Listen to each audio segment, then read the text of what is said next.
Hey, welcome everyone. Thank you for joining us today. And I saw a few people trickling in, so I think we are giving everyone a bit more time just to come join us today. Actually, this is the very first time that Grow has hosted a Twitter space.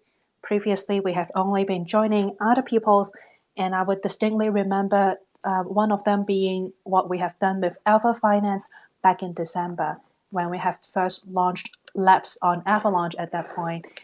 It was definitely one of our first Twitter space experience where it takes quite a bit of time to make sure we are all set up. But now we're getting more proficient. So definitely practice will really help in this phase.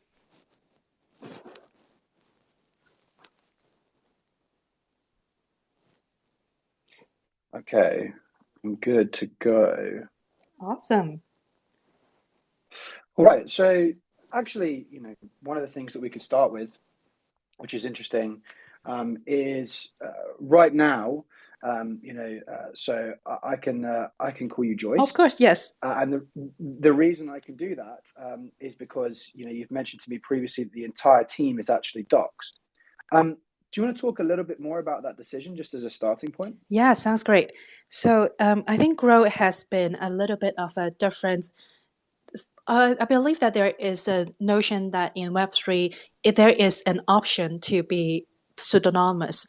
And I think that comes definitely with a lot of great benefits of being free to be the person you are and then really being judged by the skills that you bring to any DAOs. So I think definitely respect that on that point.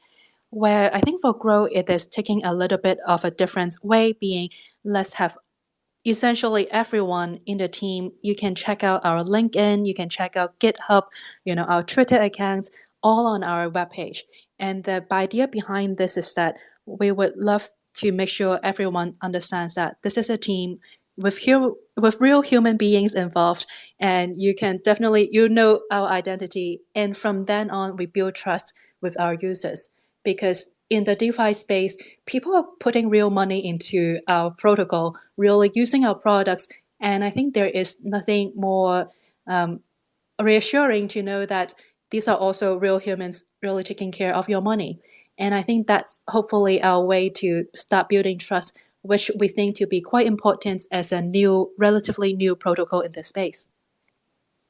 Absolutely. I think there's an interesting tension in DeFi, which you've observed there between trust, which can be sort of built with users, and the sense of anonymity. I think in some part, like you've mentioned, which comes from a desire to prioritize meritocracy or some semblance of that. So it doesn't matter who I am, my work expresses my value or something similar. But like I said, I think there is a tension there. And I think it makes complete sense if a protocol is looking to prioritize the trust side of that tension, then sacrificing the anonymity, particularly to garner the trust of users, is a really smart play. Thank you. No, really appreciate that. And I think that it's definitely a big part being that our target audience likely, I would argue that for growth, since our offering is more to the side of people who might be newer to DeFi space, and then people who might not have a lot of experience in this space. So they're more used to traditional finance, where all of their counterparts would be, well-established banks. You know exactly who they are. You can dig up all of their annual reports from the past. The executive team. You can, literally walk into a branch, There's right? a there's a paper trail. Yeah. Right? There's a clear paper trail people can follow, and a background and a context as well. I think that's the other thing is often DeFi protocols that pop up, as interesting as they may be and as fantastic as the tech may be, it does miss that, again, as you've said, we'll probably keep coming back to this word, but that humanizing context of here is the path that brought this, here is the path that was walked to reach this moment, right? Yeah, I think there is the part of, and then the pop-up would be it's all great. And I think there are very much suited for the space when people are deeper into this DeFi area, understands why, a lot of people choose not to reveal their identities. But I think for people newer to this space, it probably comes across as something less familiar. And so that's why for us, we made the choice of being a fully doxed team, so genuinely everyone would know who we are. Absolutely. So let's pivot a little bit from there, as that's an interesting place to start. But I want to get a bit more into growth straight away. So when we talk about growth, could you take us back potentially all the way, I guess, to the beginning? We've already got some concept there of why grow is different in the sense that you've spoken about that humanizing element. But since its inception, take us back to the inception, and then maybe walk us through what you think are the biggest things that have happened since then. Absolutely. It wasn't lucky for me. It wasn't quite a long walk. We were Okay. starting. So we actually started our private beta back in last July, and then it was really a time when we have just told people what Grow offers, and we are trying to make sure that everything is safe and secure. So that's why we have only launched with people who are deeper into DeFi in the beginning, and hoping for them to give us feedback on what works and what doesn't. But then after a month's time of testing with more experienced users that came through from DegenScore, our very first partner, then we have broadening it out to offer a public beta, which we still run today. And since then, we have, I think, a few milestones that are very exciting for all of us. First one is that we work and partner up with Argent Wallet. Argent Wallet is one that is offering people guardians. Then when you log in, you don't only have to think about your seed phrase and all that. It's really there is a guardian recovery system that might be more familiar to people who are used to Web2 or more traditional finance. And I think that part has been, really crucial for us to tap into people that are newer to DeFi and continuously so till today. As in back then, we were only partnering up on mainnet, and then afterward in January, we also partnering up on CRE8RDAO as well. So very excited about that. And then what also transpires is that we understand offering stablecoin products where people can choose their risk appetite are great. But in the DeFi space, it's really harder to make a splash without having our own tokens and without being a decentralized entity. And so that's why in the late September last year, we have done a liquidity bootstrapping pool LBP on Balancer to distribute our governance tokens. And that was the moment when we officially became a DAO. That it is really when everyone who have been using our protocol, they would airdrop some tokens to begin with.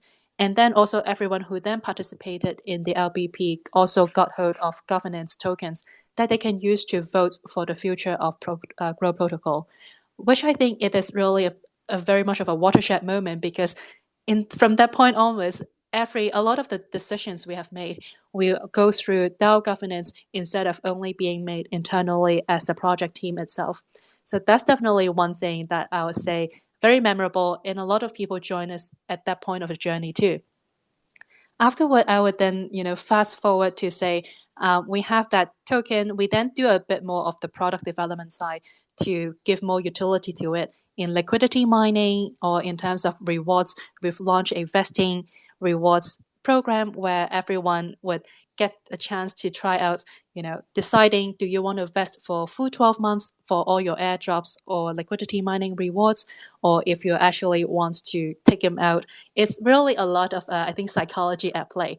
But then, fast forward to the next stablecoin product we had was in December last year when we officially launched Labs on Avalanche. And I think that was critical in two sides.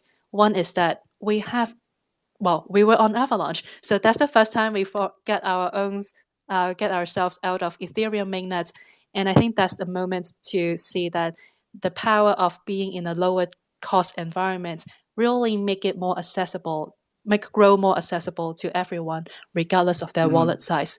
And the second part being, we are also the first time actually going to a product where we designed the strategy. As in, Grow team was actually the one behind tailoring how do we automate a leverage yield farming product that is already available on our partner Alpha Homora V2. But then, how do we bring an automation layer? How do we decide when is the good time to open a position, to close one, how we monitor? And I think that was also quite interesting from that perspective too.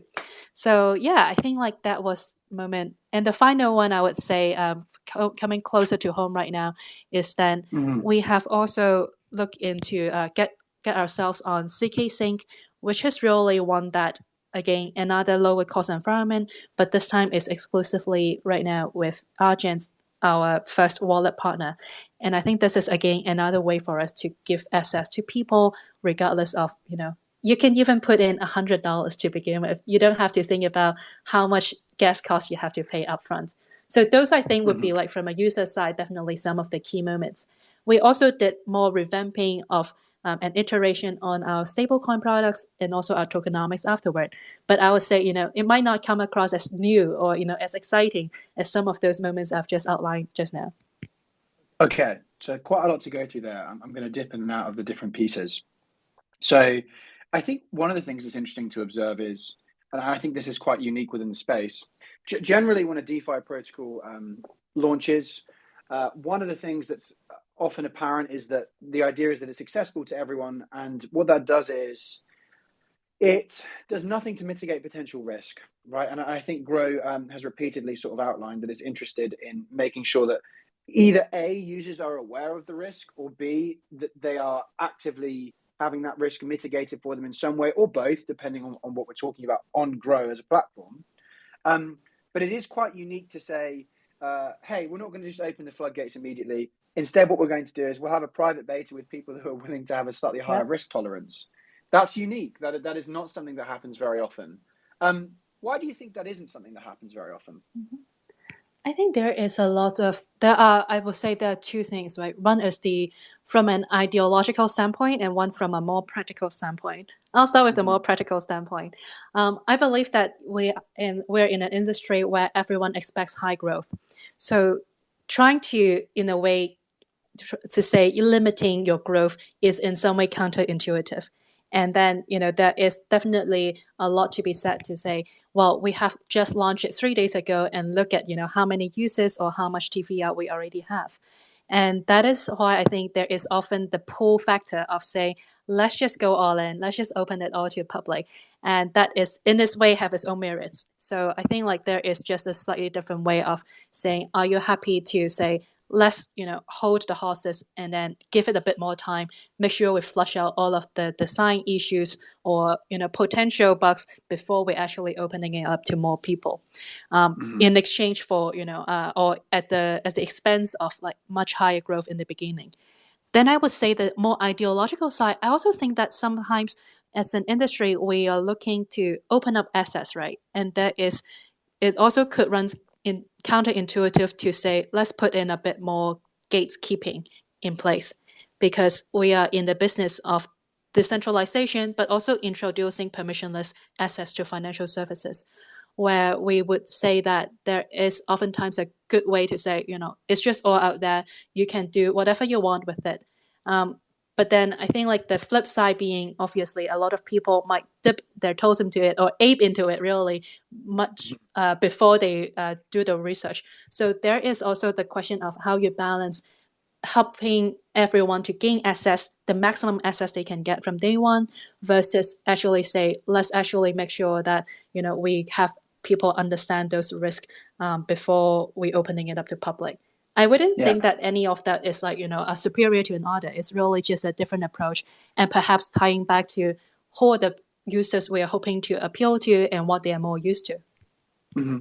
I think one of the really interesting things that you've mentioned there, which we could tease out a little bit more, is there is a sense that gatekeeping, the word that you use there in DeFi, but also generally within the crypto sphere, is almost antithetical to the space, and that's really interesting. I think because there is almost, and I don't want this to be misconstrued, but there is almost a religious zeal in some sense to to the space when it comes to what's seen as being kind of the essence of decentralized finance. And I think part of that has been enabled by the fact that it has such a clear opposition. So it's very easy to say that decentralized finance is in direct opposition to traditional finance, which I think is quite a myopic perspective, actually, and probably isn't true. but it's very easy to do that, to have a Goliath moment there. And I think as well, because crypto at the beginning had such a small number of people who were interested, and those people really were um, almost in the kind of punk vein. There was a real counterculture element to it. Right, right. That now what you've got is almost like core religious tenets that underpin lots of these things, and I think that's quite hard for for people to navigate, not just as prominent figures in the space, but as protocols as well. Because one of the elements that's going on there is, well, look, we have a responsibility, or we could have a responsibility to our users to make sure that they're as safe as possible and that they understand the risks going in. But also, we're at odds a little bit with this kind of undergirding set of, again, almost kind of very potent religious principles in the space that come from a kind of hardened original group, who saw it as a kind of crusade against the existing systems. Do you find that in the work that you do? I think there is definitely a lot of that around as you said, there is a zeal against or about, making sure that everything is open and then everything is like accessible and then composable. It definitely brings its own benefits. And sometimes we do hear that often quite, on an everyday basis with different protocols about the way that people choose to operate. And it is interesting because it is where we started. And the question then becomes, as the whole space grows larger, as DeFi, if we want to say decentralized finance, but one day just become finance, that decentralized is going to be taken as default option or granted, then how do we bring together the DeFi side and also more traditional finance? Because to get more people on board and to make DeFi mainstream, we somewhat need to meet people, where they are at some point. And I think that's why we need to tread that balance quite carefully. So there is definitely a part where we don't want to give up on, say, being very transparent, being open about, hey, a lot of the documentation should be open. How does that product work? And on our dashboard, for example, we tell everyone where the assets are being allocated, in which strategy, which protocol, which stablecoins, right? I think like that transparency and openness is something that it should be there. But then when it comes to, but there's still the risk elements, and we are not entirely sure if like how do we make sure we are doing everything we could as a protocol to mitigate them before giving it out to everyone. I think there is definitely still that pull for us to feel like we should take some responsibility in making sure everything works. And fundamentally, that is why, as protocols or DAOs, we will be funding things like bug bounty on Immunify that we have, and also say multiple audits, because that is an inherent responsibility for us to do all these things. It's not just marketing, right? Obviously, you can always take a cynical view and say, well, that's good business because it makes more people feel comfortable. But it's also to protect every user that we have in using the protocol right now. So I think is a balance to take. But then definitely one I think would be quite crucial for us to keep thinking about as we make DeFi, or as we aim to make DeFi more mainstream. Mm-hmm. If we could then stretch across a little bit to the DAO side of things. So you mentioned the launch with an LBP via Balancer, to distribute the tokens, for your DAO. Why a DAO? Why does Grow need a DAO? I think that there is, because there are two things that we are thinking about. In the DAO sense, we want to be decentralized in the way that it is going to help us tap into really more people who are in the DAO space. That a lot of people in Web3 are quite in, also they themselves are looking for something. Going back to your point earlier that we are in this space because there are certain ways we don't want just some people in a centralized spot room that would make all the decisions. So I think being decentralized would help us make sure that we are getting the different people's voices, a very diverse opinions into the development of the protocol. And that I think is like what's fundamentally driving us to think about how do we do that so then it is not just a team that sits around a table and make all the decisions, but really getting these different opinions coming in. The diversity of thoughts matters. And second of all, it's also the benefits of saying yes, there are, the diversity of thoughts matter also because it is fundamentally good for our developments going forward, that we can tap into people who have different exposure and different connections to other protocols and DAOs to actually help us grow. So I think those are really good ways for us to think through from a input on how do we do this to making sure that it steers the right direction for the protocol because of with the DAO governance. And then on top of it, we also layer on tapping into more talents who are really into this space. And I think the DAO structure gives us more flexibility around that to say we can have DAO contributors that might say they want to contribute to multiple DAOs. In a more traditional sense, it might be harder to have all of these set up, but a DAO really gives us all the flexibility to do that. So that's why we are a DAO. And we also want to continue to actually decentralize more and more as we go on. I would often say, someone posted on Twitter last week or 2 weeks ago that everyone who is in a DAO or trying to make DAOs more decentralized often feel like we haven't done enough. And that's very true. And at the same time, I think it is a process that we are all trying to do, decentralize further and further. And then making sure that along the way, we are making the right decisions of when to decentralize what at the pace that is going to not just, be too overwhelming in the beginning, because we don't want it to be a complete decentralization upfront with all the operations out in the open. It means that there is no one to help steer or steward the protocol into the direction it was supposed to be in the beginning. But at the same time, it is a process we must embark on. Yeah, I think again what this shows, and what we're really seeing as kind of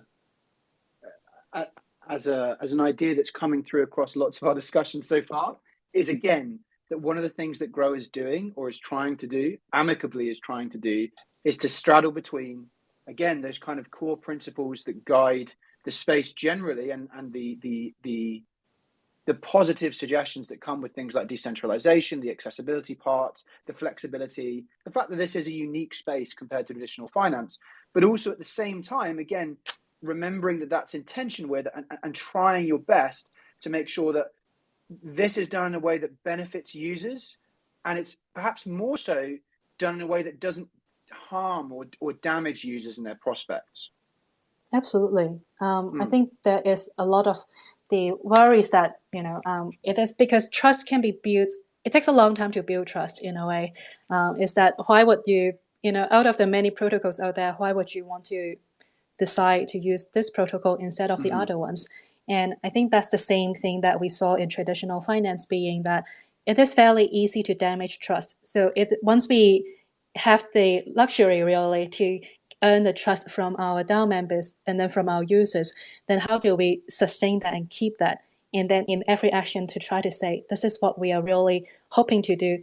And sometimes we make mistakes, but then it is also through being able to time and time again demonstrate our efforts to earn the trust and to keep that trust. I think that's why we are very much in the camp of thinking through how we make sure that we are keeping, we're taking good care of our users too. And that comes from that transparency as well, right? That we've touched upon already, which is it's being willing to own these moments when the mistakes are made. There is an inevitability to mistakes, especially in a novel space like this one. But I think that those protocols that are willing to say, look, when we say transparency, we mean transparency. So we're not just going to be transparent in quotation marks when it comes to things that we're really crushing and doing really well. We're also going to be transparent on things that we think we haven't done quite so well and we could do better with.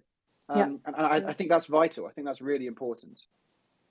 Very much so. And I would say one of the moments that we were quite tested on that front definitely was when back in October, there was a cream finance was exploited. And then it was a painful time, but it was also comes quite early in the time, right up, like actually less than 1 month after Grow launched the token, became a DAO, and then it was definitely we had at that point about 15% of the assets in Cream Finance, and in hindsight is 2020 is true, but then like it's also the moments when we are asking ourselves, well, we can't just brush it, we can't just like sweep it under the carpet, but instead we have come together and say, okay, there's a crisis we need to manage, and we did. But then like there is also a lot of questions that bubbles up about, well, why is it managed that way? What actually happened at that point? So we published a postmortem at that after the incidents and after we managed the crisis at that point. And I think like one of the key learning from there on is that, well, we really need to scrutinize the different strategies that we are allocating assets to. So that's why we have came up with a yield selection framework that we also publish on Medium site to say, these are all the factors that we are looking for. Have those yield strategies been tested? Were those protocols? How have they fare against, have they done audits and all of that? How was their past track record? So I think all of these times it was a test, and then we have to own the mistake, as you said, and then also then say how are we going to do better next time round, improving down the line, and instead of like repeating the mistakes we have made. Absolutely. So if we switch a little bit here now to one of the other points, you went through a great deal. So I'm still working through that backlog of that initial what's happened over the last year or so since January, January 2021. But another one that I wanted to touch upon was this, and I think this ties in a little bit actually with one of the broader points that we wanted to get across today and to talk about in a more detailed way, which is the idea of increasing the accessibility or the availability of Grow to a wider range of users, and how that's being done so far. So you mentioned both Avalanche and also ZK Syncs, particularly via Argent. Yep. Do you want to talk a little bit more about those partnerships and why specifically Avalanche has been the choice there, and perhaps why specifically as well Argent has been the choice there? Because that's a nice way to link back into what you've said there about scrutiny. So following the following the Cream hack, one of the things that you've mentioned there is that scrutiny became something where actually you reflected upon that, and as part of that transparent journey you've said you're on, you said, hey, one of the things we should be doing is scrutinizing more closely, who we're giving access to, but who we're working with as well. So could you talk a little bit more about that thought process when it came to Argent and Avalanche in terms of opening up the protocol to more people? Absolutely. Actually, I think Avalanche actually came later because I still distinctly remember initially, we launched on Ethereum mainnet, and gas was actually quite like similar to the levels it is today. But then back in last autumn, it was quite high. It was like 100. It was unbelievable, right? 100 Gwei is cheap, and then like the usual what was like 150. Yeah. And I think that it is very apparent that it became very painful for a lot of the users we have got at that point, particularly coming to a stablecoin product. We are not the ones that promise 700% APY. Instead, it is really say you have a stable coin, and then if it is protected, you get say 5%. If it is the protector, instead you would get say 10% or 15%, right? It means that people who got $1,000 to put into this would easily say, if you have to spend $100 just to deposit and another 100 to withdraw, that's 20%, and you're never really going to benefit from the system. So I think it was quite clear at around October that many community members share it is not working. We just don't find this helping us because of the gas cost. How, where could you go? And at that point, there were different voices of like, oh, there are many different options out there. And the reason we chose Avalanche really is because a lot of community members at that point say, Avalanche is doing great. They were at that point blooming. They have just launched the Russian incentives, but also like there are many different protocols are moving there. And why don't you do this? And it is really up to when it was the input from the community that led us to looking more closely into Avalanche and seeing who else are there, what can we do on that side. And because it would take a lot of different yield sources to migrate there for us to move everything over. So we were also attempting to say, okay, what can we build fast in this space? What can we really launch, in a couple of months, just so all the users that we have right now are not going to suffer high gas costs or get too disappointed that they leave, but instead we can offer them something with a low transaction cost. So that's why, I think Avalanche and all of those protocols that became all of those L1s that became far more prominent across that time period. Yeah, actually, absolutely. I think generally that was quite good for the space as a whole. I think you've ended up now with a much wider range of options. I think layer twos, are really interesting as well. And I think more broadly, what that's done is created a far more competitive landscape. And it's interesting to see and to discuss, like we are at the moment, the way that a protocol like Grow, who it's not that you're limited by your approach, but it's that you have a very specific approach, which is you're not looking to offer, high level, ridiculous degen style food farming sort of, you know, Right. style yields with just a quick forked MasterChef contract. What you're looking to do is offer a sustainable set of yields, which are understandable. We can get to that in a little bit more detail, as I think the protocol does a really good job of surfacing the important information for users. But to provide yields that are sustainable and understandable, particularly on stablecoin style products. And that's very hard to do when you have a real tight squeeze almost on the economy that it's running within. Right. And again, that's presented a really interesting set of innovations that have then occurred across a wide range of different chains.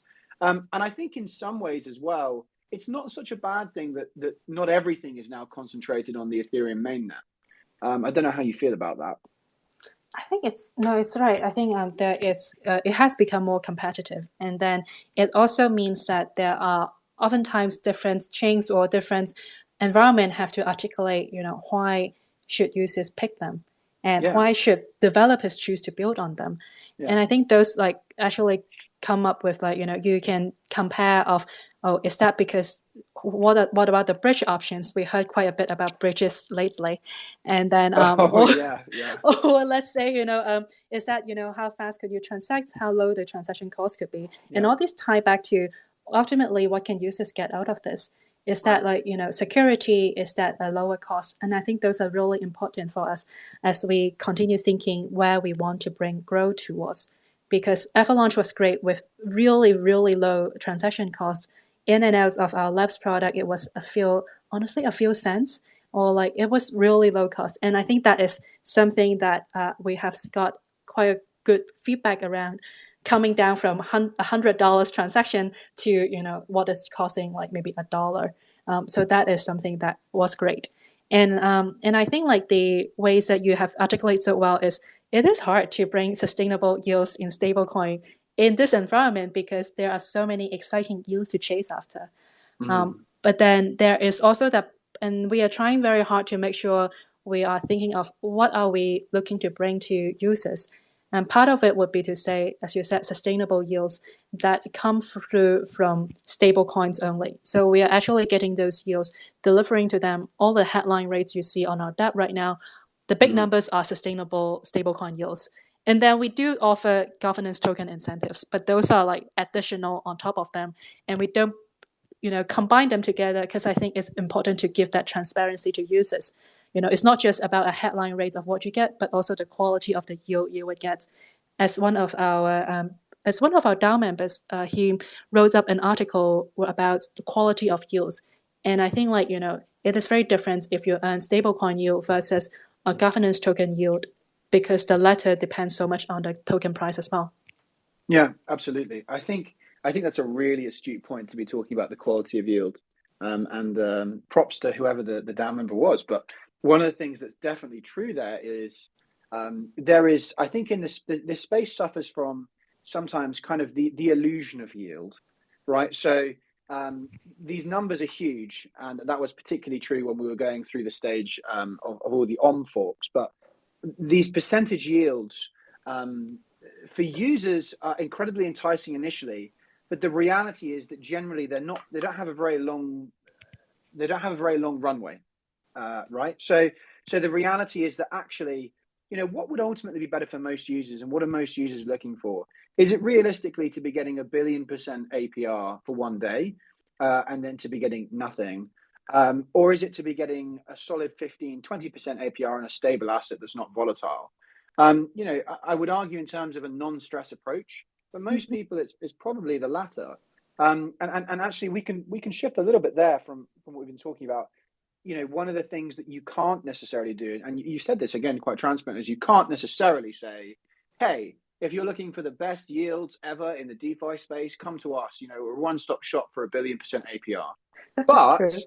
but what you can do is say, hey, our yields are consistent, right? Our yields that are being generated, we tell you where we're getting them from. We tell you how we're getting them. We explain how this is sustainable. And on top of that, that's not even necessarily the main reason you would choose us. The main reason you would choose us is because we can guarantee, the attention that's been given to security, the attention that's been given to safety generally is significantly higher than the billion APR farm that you're comparing us to. Oh, very true. And I think it continues to be a focus that we have, that in our roadmap that we have draft released last week, or actually 2 weeks ago, we were definitely having safe and secure being one of the very important pillars, because, and also actually the very first votes we had as a DAO right after the token launch was about security. We were talking about, let's make sure we are now bigger in size. Let's make sure we have put more resources behind asking Trail of Bits to come do an audit for us. And also like making, enlarging our bounty on Immunify to 1 million. And I think because this is so important, as in that coming back to the trust point we touched upon in very early, right? It is important for people to feel that their funds would be safe. That it is great if we can offer higher yields, and we continue to find ways to do that, either by optimizing the strategies or going to lower cost environment, so your net returns is actually higher. But then all is meaningless if then you also run the risk of just wake up one day and realize there's a hack that got everything away. So I think appealing to the people that we want to be, meaning people who are looking from dissatisfied about what traditional finance has to offer, and then looking into DeFi for some alternative, I think it's quite important for us to offer, to really strive as hard as possible that we can offer similar levels of safety and security, to these users too. Yeah. And I think it's worth noting as well on this particular topic, as of now, if my notes are correct, there's been an audit done on some of the code by PeckShield, by Fixed Point Solutions. There was a report done by Code Arena. Yep. And then as of right now, like you said, you've increased the bounty on Immunify to $1 million. And again, for those that aren't sure about what Immunify is, Immunify are actively looking for bugs, essentially, right? They're is it white hat? Is white hat the right way of explaining it? I think so, yeah. Yeah. So these are people who actively understand code, who are looking to find things that could be problematic in the future. So you preemptively know about them and can fix them in exchange for that bounty that's available. And then it's just worth noting, particularly with Trail of Bits, I would argue that Trail of Bits is probably the gold standard for audits at this point in time. Absolutely. And I think that's why we are very keen to, well, this is not the upcoming audits that we'll have in Q2. This is something that we are very excited about, because I think, again, this is making sure that what we offer to users will be safe and secure. But that is not the first time we actually work with them. The very first time was back when we were doing labs and we were developing labs on Avalanche. We actually have them review our code in a very beginning, very early stage, just to make sure that those actually make sense to them. And then we build on from there. So I think it is, having a safe and secure product for our users is something very important to us. And then we are continuing to put a lot of thoughts into it to make sure that, again, you don't need to worry too much about it. It's hands off and worry-free. Can we talk a little bit about labs? So, yeah, of course. We've mentioned labs there a few times, and I think labs is really interesting because, so labs is a place, again, I'm sure you'll correct me if I get anything wrong, you absolutely should. But so my sort of condensed summary of it seems to be that labs is the place you'd go for a selection of kind of curated DeFi strategies intended to garner better returns for users, but also to do that with lower gas costs where possible. And to do that in a way that doesn't require such a high degree of complexity for the user. So there's that, and then there's also there's this kind of active management that's going on with positions, in the sense that they're automatically aiming to reduce losses that could be occurred if it was only being handled manually. Am I there? Yeah, absolutely. And we are essentially using what is leverage yield farming. So you would say if you have $1,000, you can use $1,000 to borrow more funds in order to put into a yield farm that is currently on Trader Joe, but it could be anywhere, right? It could be Trader Joe or Pangolin on Avalanche. And fundamentally, we are looking at earning the trading fees and the governance token incentives from there. But then it could be getting really tedious because I think if you do it manually, obviously you have to do the borrowing yourself. You have to watch out for liquidation. And then also because it's a yield farm of a stable coin and a volatile asset, in this case, it will be AFAX. So you have to think about what about impermanent loss? At what point should I really stop and cut that position? And I think all this require two things, time and skills. And a lot of times it is really hard to acquire those skills without already making some losses, as we all have to pay our tuition. So I Right. think Labs is really giving people access to this type of yields and opportunities without having to learn all of that on your own and without having to manage all of that and also incurring that learning cost upfront. Okay. And then the other thing, I like that idea of we have to pay our tuition. We just may not realize necessarily how we're going to end up paying it, right? Yeah, I think the other thing that's interesting there is the way that the labs, from memory and from my observation of it, the way that they unbury that information. I mentioned this a little bit earlier, but when people go to have a look at a strategy they might use, for example, if it was leveraged yield on USDC, for example, what they can see is a breakdown of how that strategy works. absolutely. So we have that right now on the dashboard. Yeah. And it's simple too, right? It's not complicated in the sense that it's not showing you the contracts that are running to make this happen, right? It's not something that an ordinary user would look at and go, "Oh my God," it's actually fairly succinct.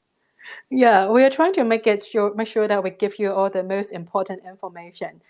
So you would get obviously the APY as we all care about, but it's also about like in each of the strategy cycle. So when we call it positions just now, but really it's every time you borrow and then open a position in or start yield farming with what we borrow, that is a strategy cycle. So we display the 5 most recent strategy cycles for every users, and they could have a look at how well they do, how much money was in there, and then like what is the returns, how long each cycle would be. And I think those are really getting the ability to see that all in one place without having to know how to read smart contracts. I think it's something that we continue to see, like helping people understand the product a bit more. That said, I think like there are still much more for us to do. Once we have run the strategies for long enough, we also aim to bring more risk returns metrics in there. Something in traditional finance we use subterminal or subterminal as a ratio to give you a sense of what is your return based on the risk that you're taking on. So I think those Mhm. are like ones that we can take even more steps going forward to make sure that we give people an easy way to benchmark how much I'm getting given the risk, and not just have to say you're not just blinded by lovely APYs, but then like not being as transparent as the risk side of things. Yeah. And I think that is another thing, again, that we can come back to in terms of the recent roadmap that you released, which is what we're talking about here is ease of use for users, right? That's what we're discussing is giving them information in a way that's understandable so that they have a better knowledge of what they're actually doing. I think if you were to take most more complex strategies, I'm trying to think of a good example. So, for example, if we were to take money markets, right, and we were to talk about the idea of folding. So, I think for most people, that's probably already a step too far. The Yeah. idea that you would, deposit an asset, then you would use that asset as collateral and withdraw another asset. You'd buy more of the original asset and then deposit that again, and you can do that repeatedly to sort of leverage yourself up in a way that you're going to earn the maximum amount of yield. That as a concept, is pretty complex, and actually for most people, what they might prefer is for someone to go ahead and give them a really clear breakdown of, hey, this strategy comes with quite a lot of risk. The way that it works is via leverage. We're going to go ahead and do that leverage for you once you deposit and click the button. But you need to understand the risk associated with this, because otherwise you're simply throwing your funds into something based on an APY, and we're not interested in that. And again, I think that is something that delineates Grow from other DeFi protocols in the space, is a willingness to say, we're not about just the APY. That's not useful for you as a user. We're about telling you what your risk reward is here. What is the R&R? Because that's fair, the sense of fairness, I think.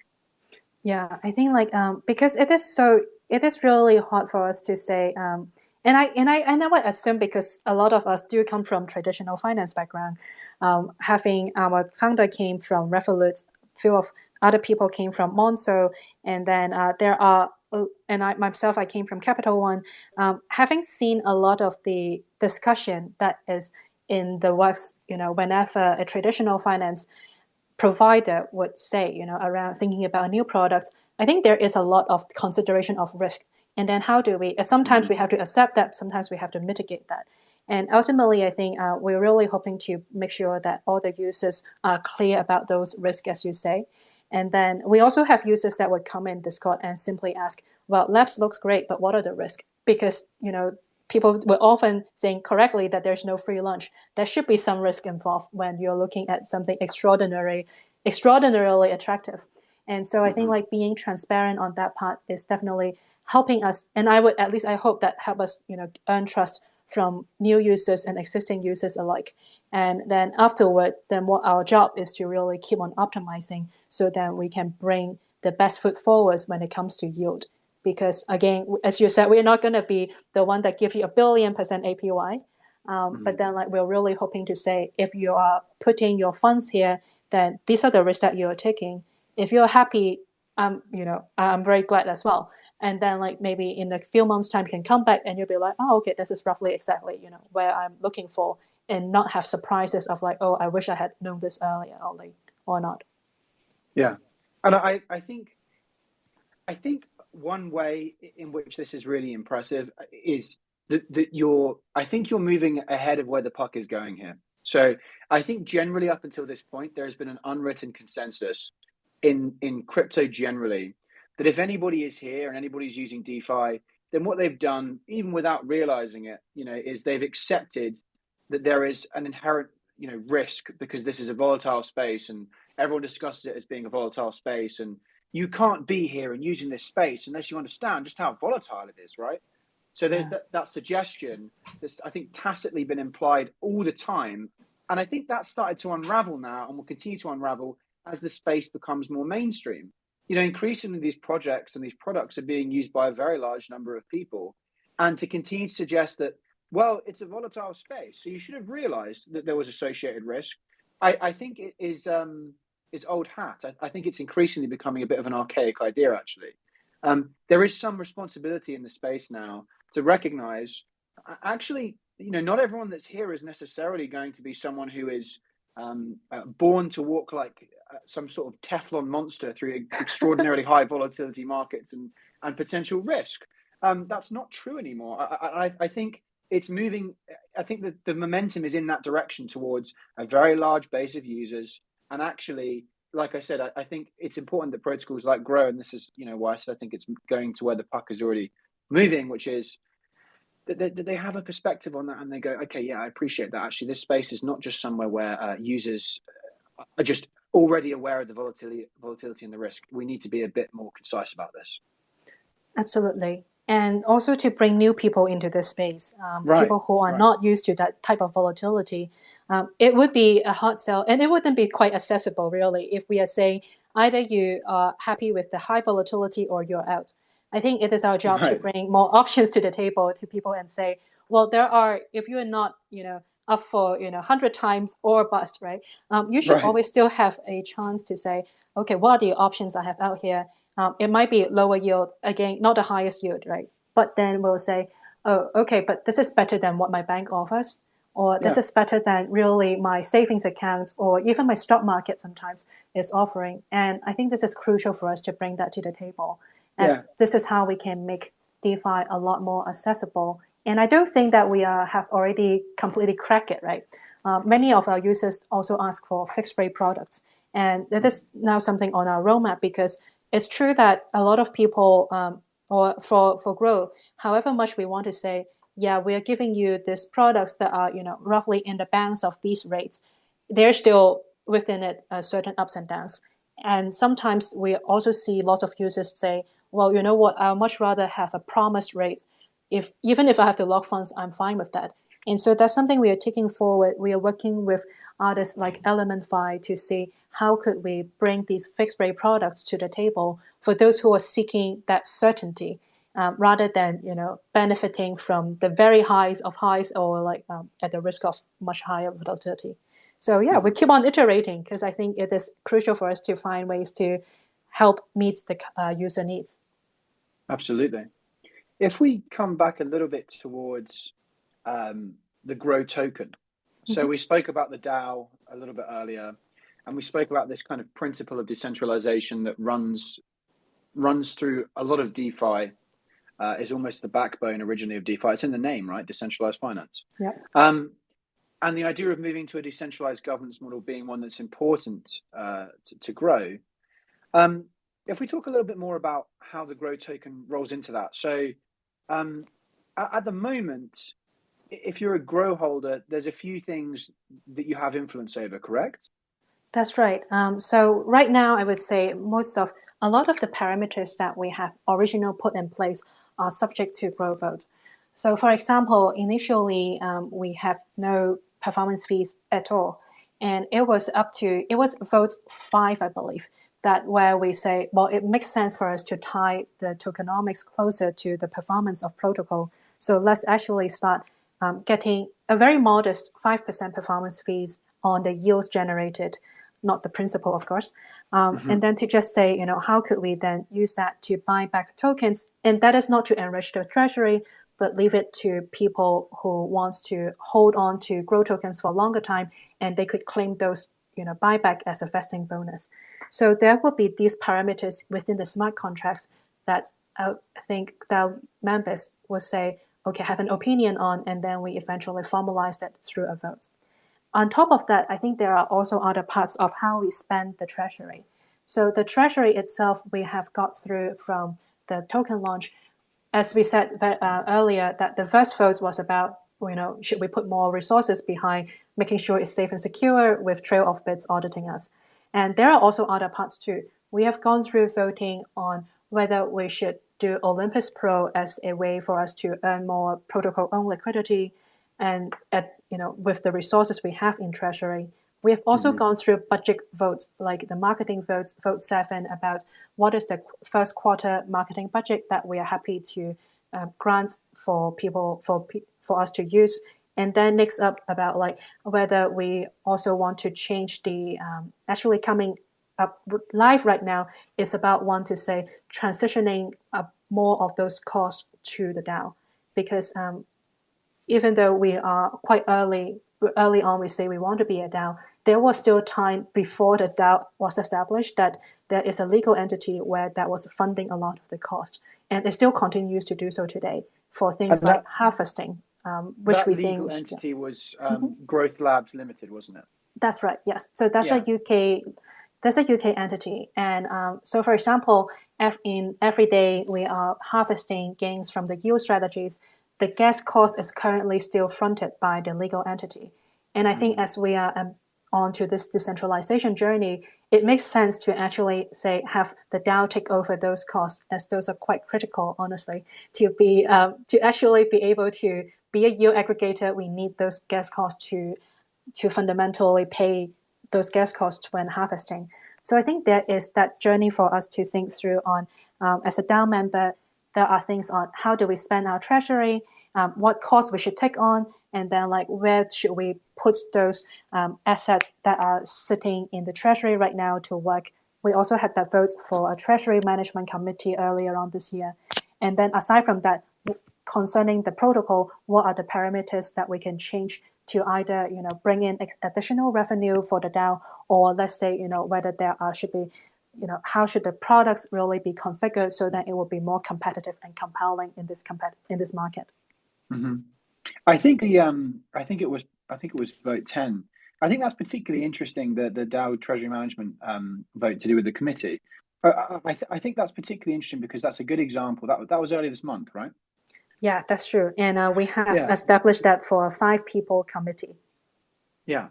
So that's interesting because what that demonstrates is, again, I keep coming back to this word tension. It's my favorite word of the day. But so there is a tension between decentralization and to some degree, sometimes almost prudent decision making, I think sometimes. So when you decentralize something, there is always a degree of the tyranny of the majority potentially being a problem, right? So sure. And that is just intrinsic to that sort of trade-off, and that's okay. And I think one of the things that protocols have to try and do is they have to try and balance that in a way where they are engaged with the process of decentralizing. And I think it's always important to think of it as a process, because ultimately it's very hard to completely decentralize. But also that they are doing their best to ensure that good decisions will ultimately probably be made to the degree that they can influence them if they decentralize. And one of the things that was interesting about that proposal was that there were a set of whitelisted principles as well, right? So what was going on there was, yes, it's decentralizing. Yes, it's decentralizing with quite a lot of value at play as well. So it's quite a large commitment to the idea of decentralization there, because it was 10 million USDC that were unallocated in the Treasury, That's if I read correct. that correctly. And that's a Yep. lot of money. So, this isn't the case of saying, oh, yes, we'll give you a little bit of your decentralization. There's 1,000 USDC in this wallet, and you can think about how you might spend that, but the lion's share will still be done through a centralized route. No, this is discussing decentralizing at a really large scale with a lot of value at play and a lot of valuable decision making that can be made, but mitigated to some degree by saying, look, there are some whitelisted principles that will allow the committee to move a little bit faster. And also we have some contingencies in place. We have some rules in place. The committee has to be re-elected, for example, every 12 months. That's right. Because I think that there should always be a say from the DAO on how exactly this is being run. And then if, and we saw that in other DAOs as well, if they are dissatisfied with how things are being run, there should be a mechanism of, really changing up who is like contributing to the treasury. And so I think like having it in a way that is set up as a committee where the team, by the way, has a minority in it. So we are not a majority, definitely cannot push anything through without community members supporting. But then also saying that, well, there is always the option of electing someone else down the road. And I think that's quite crucial to all these, because if you don't have a choice, down the road, then it doesn't really, well, one, it isn't fair to people who join the DAO later on. But two, it's also fundamentally it's not as decentralized as it ought to be. Of course. And I think, again, that is a good example of this is a good faith approach to decentralization. I think one of the things, I keep coming back to, but I think we can observe at this point, based on our conversation, that what's going on again is this sense of transparency. Grow has a real interest in making sure that what they're doing is they're not platitudes, right? It's not decentralization as a label, as a sticker that we can put on the car, right? Yes, we're decentralizing, but actually it's demonstrated through the actions, and the actions in themselves, again, have a great deal of thought that go into them, because decentralization is tricky. I think you can always tell when a protocol isn't really invested in the idea of decentralization, actually, if all they do is always talk about decentralization, as if the ideal is something that could be achieved simply by repeating it often enough, because The lip that surface. happens. Yeah, because that happens too in the space. There is this idea that actually, if we talk about it enough, then that means we must be people who really support this notion of decentralization. Whereas actually, as with many things that are sort of amicable and worth striving towards that have value, the nuts and bolts of it are actually kind of gross. It's very hard to navigate Yeah. things like this that have so many different constituent parts that are moving in a way that kind of hits all of the interests of not just the protocol but also the users, and then also to hit the ideal, the moving target of decentralization. It was so well articulated. And I think like one of the very tangible example for us when thinking about decentralization is also on the speed for us to grow. And that a lot of times even in a government or in a country, it will be fairly difficult if every decision has to go through a referendum, which Yeah. essentially is what it is in a DAO vote, right? You ask everyone to vote on a decision. But then it also means that in order for it to function properly, you need to get people's time to say, let me understand this proposal. What's the implication? And then to make sure you remember to turn out and vote. And it would inevitably require a lot of time for all that to happen. So similarly, that's why I think like we are thinking about an operational model for the DAO saying, well, we don't want everything to go into a referendum style vote, but then we also want to make sure the DAO has oversight on what is going on and the decision-making power of like how they want to shape things to be. So to strike the balance between the two, and we would need to think of ways to come up with should we have something like what MakerDAO does have, like a core unit system? So then each of the different functions becomes this core unit where you would have to present to the DAO how, what is the plan for the next quarter, half a year, or even a full year ahead. These are the resources you will need, budgeting or manpower wise, and then some of the key initiatives you're going to do. And with that, then obviously it would come subject to re-election or further approval down the road for continuing to get those mandates and resources from the DAO. So I think this is likely where we want to move over to, because just so we can balance between the speed of delivery and also the DAO governance side of things. Yeah. And I think this is the fiddly part, as I've mentioned. This is the kind of gross bit, the icky bit, and it's particularly tough to do, as you've already mentioned, in the initial phases when you're kind of bootstrapping everything. And what needs to happen is actually some decisions need to be made almost unilaterally. Otherwise, there's no movement whatsoever, right? It's very hard to get to a place where you can make crowdsourced decisions if you haven't even been able to establish a crowd because you're too hamstrung by the fact that you have to wait for everyone to vote on it. Yes, so, yes, very well put, yes. at the very beginning, that's quite hard. And I think, that's actually, that's a universal truth. That's a truism. We see that across lots of different protocols is, again, the hard work is in gradually, kind of painfully sometimes, being willing to roll out decentralization, potentially slowly at first, but really committing to the fact that you're going to accelerate that when you get to a point where you've got some of the core principles established. Absolutely. And I think is a way where we see ourselves in this journey is then we have now got, a good number of votes. We now have vote 11 up. So we have gone through 10 votes already with the referendum style DAO voting. We have worked through 1/4 of doing a marketing budget, and where it is a budget for 3 months, and then we can, with some key projects outlined for getting the mandates from the DAO to proceed. We also have got through some of that votes on how these votes could change up crucial parameter.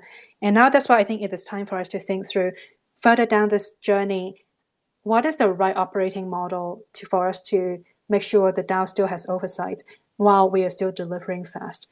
And then also thinking through how does that evolve? Because again, as you said, it's a journey, and the process of it won't become completely decentralized tomorrow or even next month. But it is should we do it bit by bit? There will be, do we do it department by department? Say we do marketing first, and then we do protocol developments, and then we do operations, or do we do that all at once? But then actually say the degree of decentralization would be gradual. So then we, as you said, we still need to bootstrap a community to grow the community. And then eventually we have more people that can contribute, and more of that, both decision-making and operations can come from community rather than the original team. Yeah, you have to have a crowd to crowdsource ideas, 100%. Yeah. And that is a tricky problem to solve. Okay, we're coming up on, I think, just over an hour now. And I think we've done quite a good job of moving through a wide range of topics, but particularly on decentralization, particularly on the ease of use and why it matters to users with Grow, particularly, I think, on the safety and security as well. And ultimately, again, just pointing out that what's going on here is, yes, it cannot be outrageously high returns as people may have come to expect from DeFi, but that's because the benefits that you're getting intrinsically cause that to be the case. It cannot be safe and secure if your returns are 1 billion% APR. That's just not viable. It's quite hard to make that easy to use as well if you're using an insane number of really complex strategies. So all of these things together, knitted together, I know these are all outlined in detail in your roadmap, and it's been really nice to walk through a wide range of these. But is there anything else that we haven't mentioned that you particularly like to talk about? I'm thinking through one thing is that in terms of the decentralized being in this space, one particular thing we find is partnership becoming very important for us. And that it is something that we have hinted on, I think, in the roadmap, saying we would love to build up more wallet integrations, as that is a way for us to tap into the target users. Like with Argent. Right? Exactly. Because it is oftentimes we could also say we have this differentiation, but DeFi is a very exciting space with lots of new things happening every day. And it is not to take for granted that people would just discover Grow because we exist or because there is a value proposition. So I think one thing that we're thinking very hard about is how to get more people to learn what Grow is, understand those differentiation that you have so well put together, and then make a decision if you would like to use Grow or not.